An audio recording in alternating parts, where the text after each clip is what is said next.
Hello there guys and welcome, it is Niran here, and today it's time for me to bring you episode number 5 of our Wigan Athletic Road to Glory. Now first of all I've got to apologise because it's been quite some time since my last video on this channel. Just wanted to have a bit of a break, to be honest with you. I was quite tired because of uni stuff and because of working on those two RTG Career Mode videos, but thank you guys for your patience, and hopefully you continue to enjoy the series on this channel. Nevertheless though, we're back in action. And today we're here with Wigan. In the background though, you're seeing a squad report. Someone asked me to do this in the last episode's comment section, and you can see how some of these players are developing, and just get to know some of the players a little bit better, because obviously unless you're a Wigan fan you perhaps don't know many of these players unless you support a team in League One as well. So already some nice growth for our midfielders, Sam Morsey, Michael Jacobs and Max Power. Mikel Dooland is up 2 as well. Rashford 59, but Cameron Borthwick-Jackson up 1, James Bree up 1 as well. We've been training him quite substantially. Two of our other new signings as well, Kapustka and John Souttar there as well, and Conor McElhenney and Ryan Colclough. Two wingers who haven't really been used too much. Andy Kellett, a fullback. Some of those guys will be used in future when fatigue starts becoming an issue and when stamina's quite low with some of the other players, but for now, whilst we're playing games not overly regularly, it's mainly the main starting 11 players that are playing. Craig Morgan, actually Wigan's captain, going up and overall despite being quite old. And out on loan, Emir Hughes, who's 21 years of age, out on loan at Huddersfield. I don't know why Wigan didn't keep him, but he's on loan and he's gone up and overall as well. So when he comes back at the end of the season, that'll be almost like a new signing. But nevertheless, it is now time to face Manchester United in the Capital One Cup, and this is going to be a tough game. Manchester United are a very, very good team. Obviously, this is the first time we've had a real challenge and the first possibility for an upset in this entire career mode. Obviously, if we win this game, it's going to be a massive upset against the odds. And actually, one of Manchester United's players, Cameron Borthwick-Jackson on loan, is playing today alongside Daniels, Pearce and James at the back. The usual squad apart from that, with Power, Morsey and Kapustka in midfield, and then also Vilchut, Dooland and Grigg at the front. But it was actually United who get the first chance of the game through Andreas Pereira, but harmlessly curling the ball wide. We're now going forward with Sam Morsey. He sees a lot of space in the middle, and it's Bartosz Kapustka who occupies it, and Kapustka has scored to make it 1-0. A really cagey first 36 minutes in this game.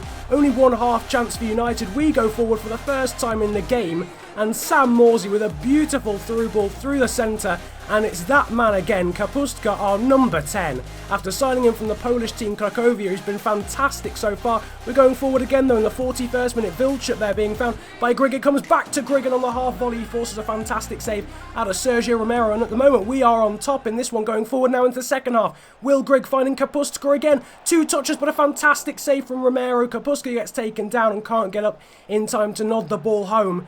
But yeah, United certainly under the cosh, but now with into the last 10 minutes of the game, and United finally starting to put some pressure on down this right-hand side. First a header from Rooney. Daley Blind now swinging a ball into the box for Anthony Martial, who stoops low and heads the ball into the bottom corner. It is heartbreak with just 2 minutes of the game to go. Anthony Martial off the bench has nodded the ball into the bottom corner of Jussi Jääskeläinen's net. Nothing Donovan Daniels and James Pearce can do, the two centre-halves, although Anthony Martial was unmarked. The Wigan defenders, our defenders, will be massively disappointed with that. But at the end, it is 1-1, which means it goes to extra time because we're in the Capital One Cup. Perkins there going forward after a 1-2 with Morsey. And yet again, we are really showing that we can battle with the big boys here. But I don't know if we're getting a little bit tight because it's bouncing around the area and it falls at the feet of Daley Blind, and a wonderful reaction save from Jääskeläinen to keep it out. United again putting us under massive pressure. It's Morgan Schneiderlin with the header, and it's nodded off the line by Sam Morsey. Vital interception there. Going forward though now into the second half of extra time. Jacobs finding Perkins out on the right hand side. He sees Yannick Vilchut in the centre and he picks him out, and Vilchut scores to make it 2-1 in this game in the 110th minute. After United dominated extra time before now, we offer the ultimate sucker punch. United going forward again with 2 minutes to go. Schneiderlin finding Juan Mata, and his header dips but hits the crossbar only, and the game ends 2-1 to us against our Lancashire rivals Manchester United, I think anyway, although I think Manchester has a county of his own. Nevertheless, they're in fairly close proximity. We win, and a massive upset already in this series. Sam Morsey with man of the match, he was fantastic.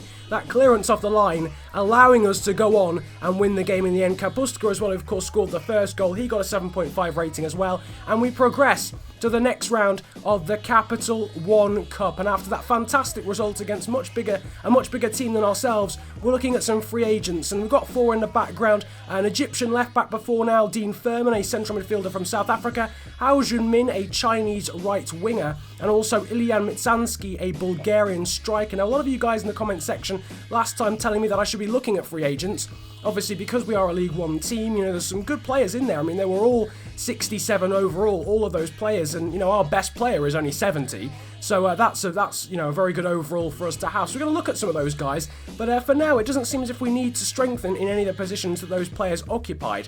Nevertheless, into the second game of today's episode, but this one is a sim away against Burton Albion, who are top actually of League One in real life. But after the first 45 minutes, it is 0-0. A yellow card there for Jason Pearce at the back. Mikel Dooland is off for Rashford, and after just 3 minutes, Rashford has given us the lead, the Manchester United loanee. The first goal I think he scored for the club, but is in a sim, but unfortunately it is not enough to win us the game because Maynard, I'm guessing Nicky Maynard, has got an equaliser off the bench with just 7 minutes to go, and yet another late goal conceded. Obviously, we conceded late on against Manchester United in normal time, and we've conceded again. Only a draw then against Burton Albion away from home in the league. Nevertheless, moving on from that, and it's now time to look into some training. And the first training of today's episode sees Bartosz Kapustka move up to 70 overall from 69, so that's very cool. Only the second player in this squad to move to 70, behind Barnett, who I've been told isn't very good.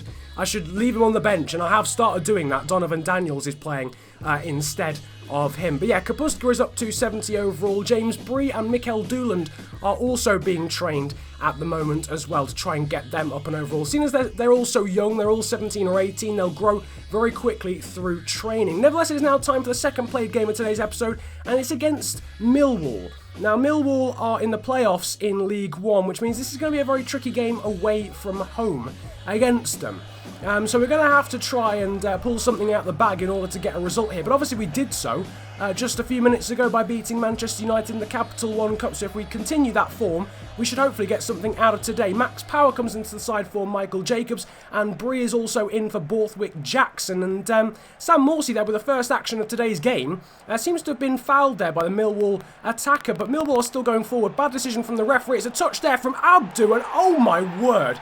The touch from Abdu to flick it up, and then he scissor kicks it into the top corner from a full, like, I don't know, 12 yards out. Fantastic goal from Abdu, but we can feel hard done by. Sam Morsey definitely fouled in the build-up, and what a start it is for Millwall. We need an instant reaction after that third-minute goal for Millwall. Grigg threw on goal. He would have tipped him to score. It's a save from 4, but he tees up Kapustka, and Kapustka scores. Grigg, rather unselfish in the end after missing the first opportunity, tees up the Polish midfielder Kapustka, and he gets the goal to equalise and make it 1-1. Kapustka trying to return the favour there, but Grigg blazes the ball over the bar after 41 minutes. Going forward again, James Bree finding Max Power. The first time shot from Kapustka, looking for his first goal of the day and his second goal of the episode, but unfortunately it hits the inside of the post into the second half. Now on the 70-minute mark, and Wallace clean through for Millwall, but a great save in the near post by Jussi Askalainen to keep it all square. We're going to try and win this game, but Millwall are playing fantastically. Wildschut finding James Bree inside, then the pass to Will Grigg, takes one touch and bangs it into the far corner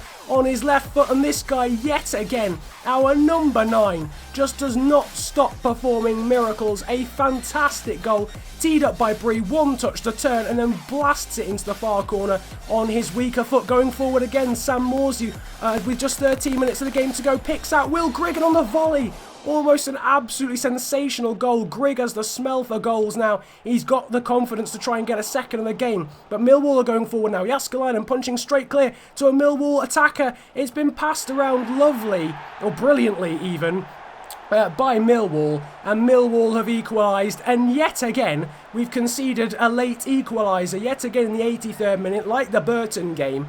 And I don't know who scored the goal. It'll come up in a second, but it's a really well-worked goal. It's been scored by Fred Onyedinma for Millwall. and that is how the game ends, 2-2. So despite that wonderful goal from Will Grigg, we do end up drawing yet again in the league. 2 draws in a row now against Burton and then against Millwall. Sam Morsey, though, man of the match again, like he was in the United game. Will Grigg with an 8.2. Also, Cole Clough and Odelusi, players that haven't featured so far in this series, coming on late on, but unfortunately were unable to influence the game. So moving on from that result against Millwall, it's time to get into some youth scouting, something that will be very important actually throughout the course of this series. Pretty poor scout reports really from England and from Sweden, providing nothing at all. However, from Norway, we've got Thomas Segberg here, who's a very low overall but high potential player, and also Tobias Ekblom, who looks like some sort of defensive player.